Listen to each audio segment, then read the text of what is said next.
Cada criança que vem ao mundo, ela é a natureza se manifestando outra vez e outra vez e outra vez. Então eu posso pensar nessas crianças como modos de expressão da natureza, como a espécie que se renova sobre o planeta. E como é que essas crianças vão ser tratadas na escola?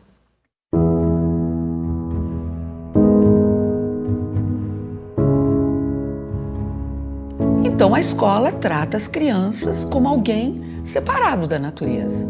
Então, se ela é separada da natureza, essa criança tem muito pouco contato com o sol. Essa criança está entre 4 paredes por 9 ou 9 horas e meia das 10 que ela passa na creche. Essa criança tem pouquíssimo acesso à terra, à água. Por que elas ficam tanto tempo em espaços fechados se as crianças têm uma verdadeira paixão pela natureza? Porque se você perguntar para uma criança o que ela gosta mais da escola, a maioria vai te dizer que ela gosta do parquinho, que ela gosta do lado de fora. Se qualquer criança, se começar a chover, você sai com ela na rua, ela vai enfiando os pés nas poças de água. É uma paixão. E que paixão é essa? De onde vem essa paixão? Ela vem justamente dessa condição humana de afiliação a esse mundo natural. Nós somos orgânicos, e as crianças buscam isso. Então, voltando para as rotinas, você vê dentro das escolas muitas vezes, eles estão sentadinhos ali numa rodinha, que muitas vezes não é a carteira, mas é uma rodinha, mas fica muito tempo sentado ali também, Eles ficam ali, mas você vê que o olho está grande pro lado de fora. Ele quer levantar, ele quer sair, ele quer andar. Eu não estou querendo dizer que criança nunca tenha que ficar sentada, mas está precisando a gente acreditar mais nesse desejo, nessa vontade. Olha para as crianças, vai atrás delas, acredita no sensorial, Eu tenho vontade de ficar no sol. Por quê? Porque o sol é bom. Aposta no bom. O bom é concreto, porque o bom é aquilo que me alegra, que me potencializa agora. E quando uma criança, ela quer levantar, ou as crianças querem levantar, ir para o pátio, brincar na terra, ir atrás de um bichinho que está ali nas árvores, as crianças são pesquisadoras. Nós podemos acompanhar neste movimento que permite que o ser humano se mantenha íntegro como um ser que pertence a este universo. Então, na nossa cultura, nos nossos processos de formação de professores, na definição das rotinas das creches, nós precisamos pensar processos de formação em que haja espaço para o corpo, para o desejo, para a relação próxima com esses elementos do mundo natural. Porque senão eu estarei trabalhando na contramão daquilo que o humano necessita. Não existe o ensinar na educação infantil, existe o viver. Existe o viver, o fazer, o experienciar, o concretizar as coisas. É isso que existe na educação infantil.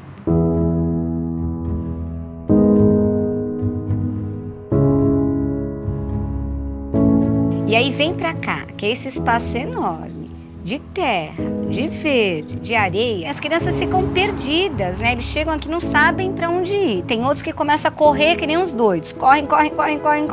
Depois para, E aí vão se fixar em algum lugar. A gente tem crianças que estão, mesmo agora, nós estamos ainda no começo do ano, temos crianças que acham a terra suja. Ai, minha mãe vai brigar comigo porque eu sujei, E querem lavar a mão rapidamente. Então, estas questões, essa visão de mundo é que a gente tenta trabalhar diferente com as crianças. Você já imaginou você contar uma história numa sala aberta, embaixo de uma árvore, ao som dos pássaros? Então, o que a gente tenta provocar com esse projeto é um encantamento da criança pela natureza. Eu respeito aquilo que eu conheço, né? E é importante a criança conhecer todo esse ciclo e entender por que ela tem que respeitar. Então aqui na escola, acho que vocês viram, a gente não tem árvores estragadas, a gente não tem planta estragada, a gente não tem muro pichado. Nós temos um respeito a esse ambiente e o respeito ao outro, que é o que a gente vai criando na escola. Então, na parte da manhã, nós entendemos que as crianças precisam ter mais o sentido da sua turma, de ter o vínculo. E à tarde, nós temos um trabalho de misturar todas as turmas. Nós fazemos vários espaços educadores com intervenções nesses espaços, com lenços, com cabanas, com músicas, onde eles possam viver, né, esse momento de descoberta, né, esse momento de contato com o outro, sem, né, a centralidade do adulto. Essa questão de deixar a criança descobrir, deixar a criança inventar, porque a gente precisa ter o protagonismo não só do adulto, a gente precisa ter o protagonismo das crianças. E no decorrer do período,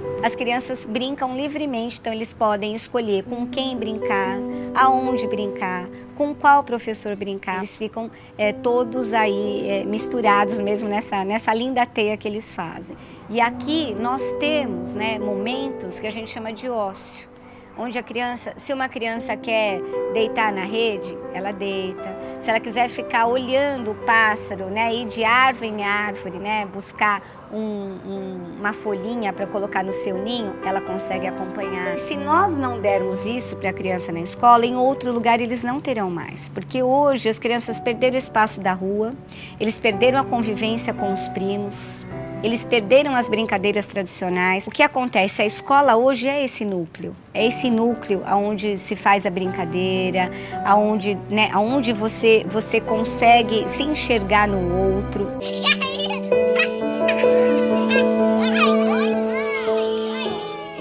Cada criança que vem ao mundo, ela é a natureza se manifestando outra vez e outra vez e outra vez.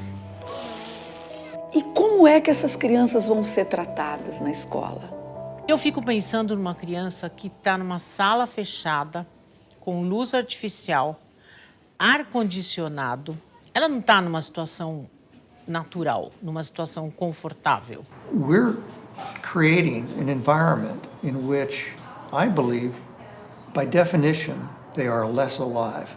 What parent wants their child to be less alive? What teacher wants their students to be less alive? Desemparedar a educação, para mim, é tirar a criança da sala.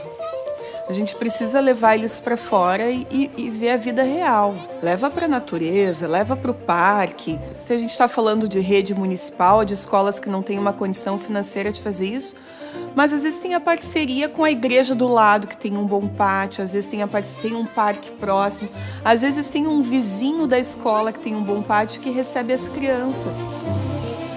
E muita coisa é feita de pallet, que hoje em dia todo mundo tem acesso, com caixa de verdura, enfim, com doação.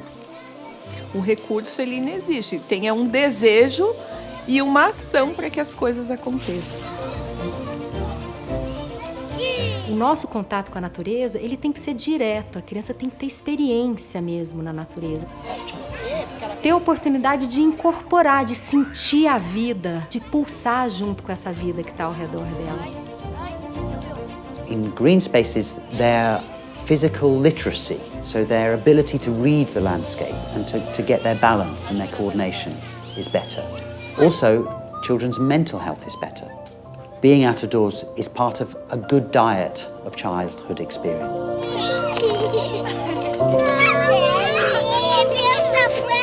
As diretrizes curriculares da educação infantil, elas vão apontando para a necessidade de a criança ter experiências de plantar, de colher, de brincar. Então a gente está muito amparado por uma lei que é uma lei brasileira. A study of 950, I believe, schools in Massachusetts. They determined that the schools that had green around them and green in them, that the kids in those schools did significantly better on standardized test scores. I believe that technology is not the cutting edge of education. It is green schools, greening the schools.